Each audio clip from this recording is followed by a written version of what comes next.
everyone and welcome back to another video. Finally I'm back in the kitchen filming again. It's been a wee while. A lot has happened in the last 2 months. I've actually moved from Aberdeen down to Glasgow to start a PhD, hence why the new kitchen. And yes, I've finally got the chance to do some baking again. So as some of you who will have seen my previous videos or some of the content on my blog will know, I am absolutely obsessed with the Great British Bake Off. I love watching it, I love baking the recipes, and this week Bake Off started again and I've decided to do a technical challenges bake along, similar to what I did last year, but this year I'm going to try and film it as well. So yeah, I've never made probably most of these recipes before, so this could be a complete hit or a miss. I'm gonna see how I do. And yes, this week was cake week, week 1. So Paul set the bakers a challenge to make a red velvet cake. So yeah, that's what I'm gonna try and make today. Right, so I've got the recipe here. So the first thing to do is to preheat the oven to 200 degrees Celsius or 180 degrees fan. I have also greased and lined 3 of these tins. Now it says to use 17cm tins. Again, very unusual sort of measurement. Like I have 20cm tins, I have 18cm tins, but yes, I actually ended up buying some new tins also because I wanted ones that were flat, straight at the edges and a lot higher than my sandwich tins, just because I think it's quite important for this cake to get the height to it. So yeah, I've gone all out. I even bought new tins, so let's see how these do. They had good recommendations, so good reviews I mean, so let's see what they are. And yeah, apart from that, I'm gonna get my Star Baker apron on and get baking. Right, okay, so the first thing to do is, it says to weigh 280 grams of unsalted butter and 245 grams of golden caster sugar into your mixer, and then mix that until creamy. So that's what I'm going to start off with. And in the meantime, it says to mix together cocoa powder, vanilla, red food colouring, and hot water together to make a paste. So that's what I'm going to do whilst my butter and golden caster sugar are creaming together.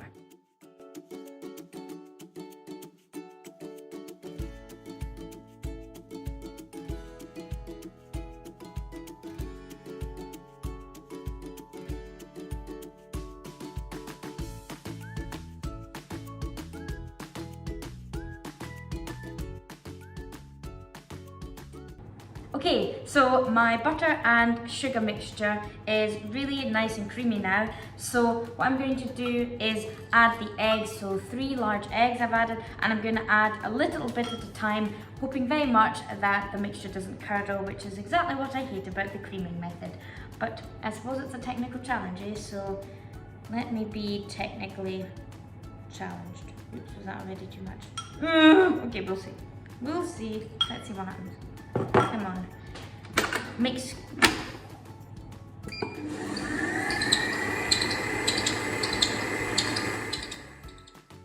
Okay, so that's all the eggs in. It looks slightly on the brink of curdling, but yeah, what can you do? I'm just going to try and follow this recipe. I mean, normally I would add flour, a little bit of flour whilst I'm adding the egg, which maybe I should have done, but well, this is what happens in a technical challenge. You never know what's going to happen.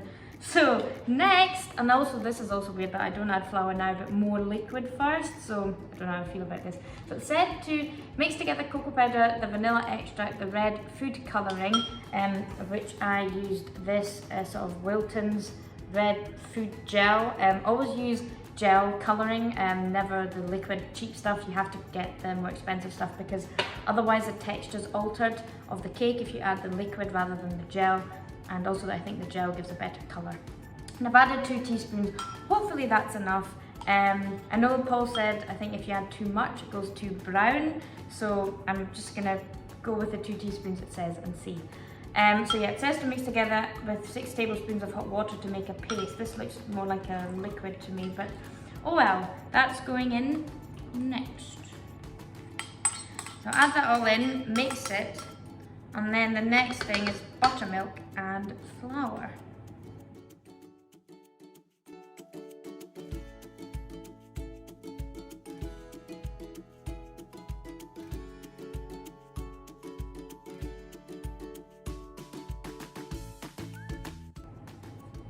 Oh my god. Now the mixture looks well and truly curdled now that do you see that? Oh my god, that's awful now that I've added the thing. And the next thing it says to add is the buttermilk.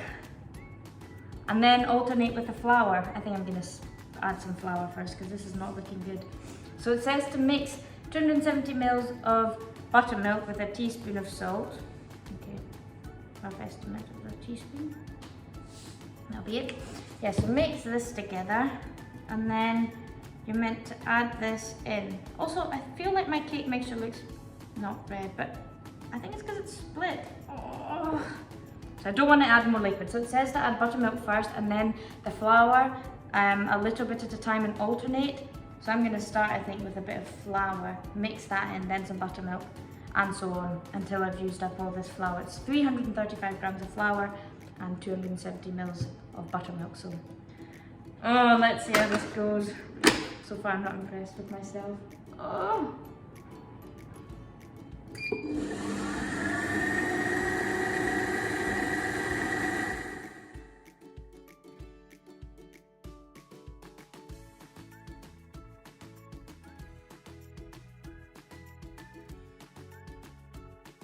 Okay, so the flour and buttermilk has been added. I'm not gonna lie, I'm not overly happy with this cake mix. It's definitely curdled. Oh my god, it looks not good. I can't start again because I don't have enough ingredients to start again. Plus there were so many, it would be far too expensive to start again. Right, so the final step is to make some bicarbonate of soda with vinegar. So it's 1 teaspoon, and this is half a teaspoon measure, hang on. There we go. 1 teaspoon of bicarbonate of soda mixed with 1 teaspoon of white wine vinegar. So add that together, should get a nice foam. Oh, nice. Ooh. Right, mix that together, then I add that in, mix it in, and that's the final step. Then I can distribute the mixtures between the 3 tins and bake it. And, wow. See what happens, quite frankly, because I'm not impressed. Right, okay, so that's the mixture done. Now, it also doesn't look really, really red, but I'm hoping it will be red when you cut into it, because sometimes the mixture doesn't look red, but then it looks red later, I often find. So yeah, I'm going to try and divide this now equally between my 3 prepared tins. So I'm just going to set my tin on a measuring scale just to make it as accurate as I possibly can. So yeah, that's what I'm going to do now, and then they'll go in the oven.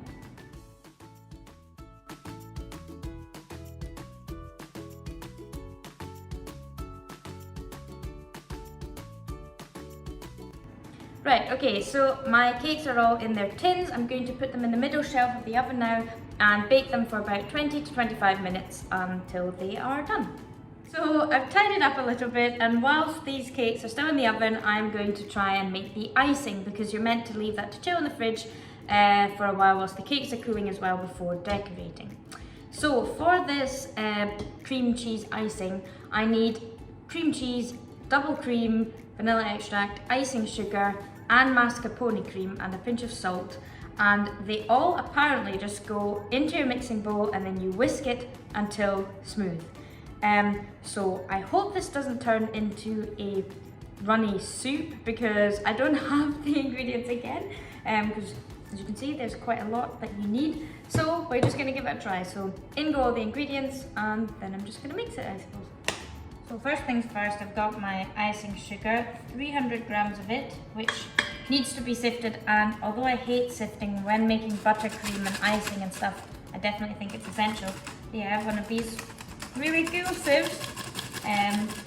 So although the icing sugar is going absolutely everywhere, you can't really see the cloud of icing sugar, which is going to be a mess to tidy up, but at least the sieving part is easy.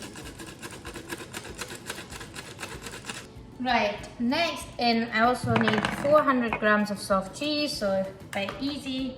I have 2 packs of 200 grams, which makes 400 grams, so that just goes straight in.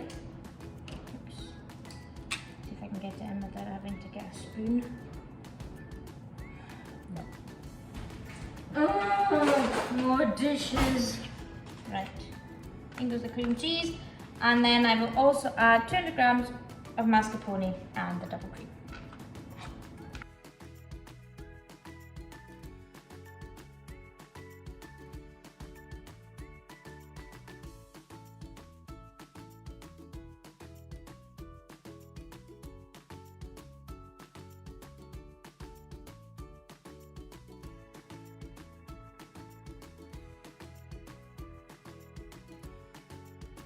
Right, okay, so all my ingredients are in there, so I'm just going to attach my whisk and yeah, try and mix it and hope that I get some kind of icing, and I'll keep my eye on it because I know that there's cream in it and I don't want to make butter, so fingers crossed this works and is less of a disaster as the cake makes, which I'm hoping will turn out not too terribly in the end.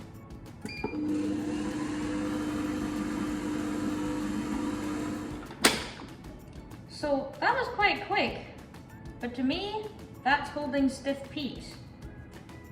So I'm guessing it's done. Let's see the peakage. Pretty stiff peak. Right, okay, so what it says is to divide the icing equally between 2 separate bowls, so I'm going to do that. And then I'm just going to chill it in the fridge whilst the cakes are cooling as well, and before I want to assemble it. So it's a few hours later, my cakes have now cooled. They've got some nice height to them, but unfortunately I do feel like they're going to be more brown than red on the inside. So yeah, I'm thinking this might turn into a brown velvet cake rather than a red velvet cake, but oh well, we'll just have to go with it. So what I'm going to do next is I'm going to cut the cakes in half and then also level the top to make 6 sponges in total, and then I'm going to sandwich them together with half of the buttercream cream cheese icing that I have as well. And any of the crumbs and offcuts I'm going to just keep in a little ramekin here and use them for the decoration afterwards. So yeah, let's cut these cakes in half and see if they're even a tiny bit more red on the inside than they are on the outside. Fingers crossed.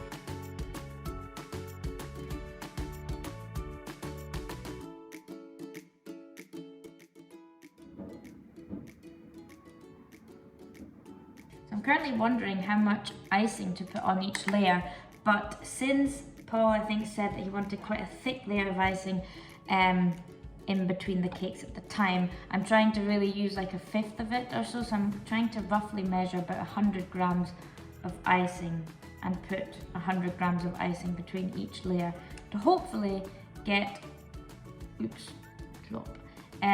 get a layer of icing that's as thick as the cake itself. So I don't know, let's just see, let's keep icing and dicing. 100 grams. Can we do it?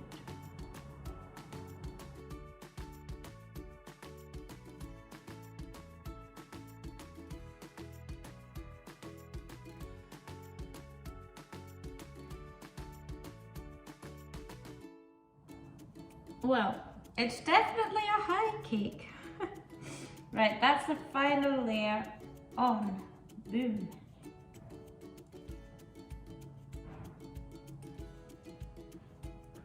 The icing tastes good at least. Okay, so next up the recipe says to use the remaining frosting to spread a layer on the top and around a thin layer around the sides of the cake. I feel like I want to do like a crumb coat first around the sides, like a thin one, and then do another layer around the side. They don't say that, but I felt like the layer of icing around the side was quite thick when the bakers made it, and then that will give you that perfect white finish, hopefully, and not have all the crumbs come through. So I think that's what I'm going to do. I'm going to use some of this icing now to do a crumb coat, and then leave the rest to do a second coating and pipe the rosettes on top. But yeah, this is a very, very high cake.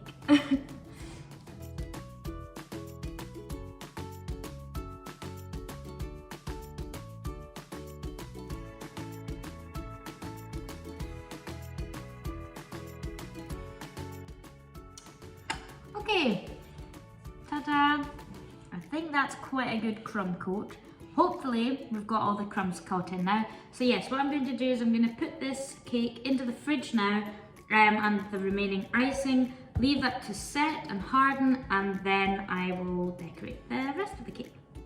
Okay, so the cake's had about half an hour in the oven. I hope I've managed to straighten it up a wee bit because it was ever so slightly wonky, and the crumb coat has now hardened. So now what I'm going to do is I have fitted a piping bag with a star nozzle and just put it in a cup to hold it. I'm going to spoon some of this buttercream into the piping bag already to reserve it for the top so I don't accidentally use it, and then use the remaining, I keep calling it buttercream, cream cheese icing to spread around the sides and the top of the cake, and then hopefully decorate it with these crumbs that are left over. So yeah, that's the plan. Let's see how it goes.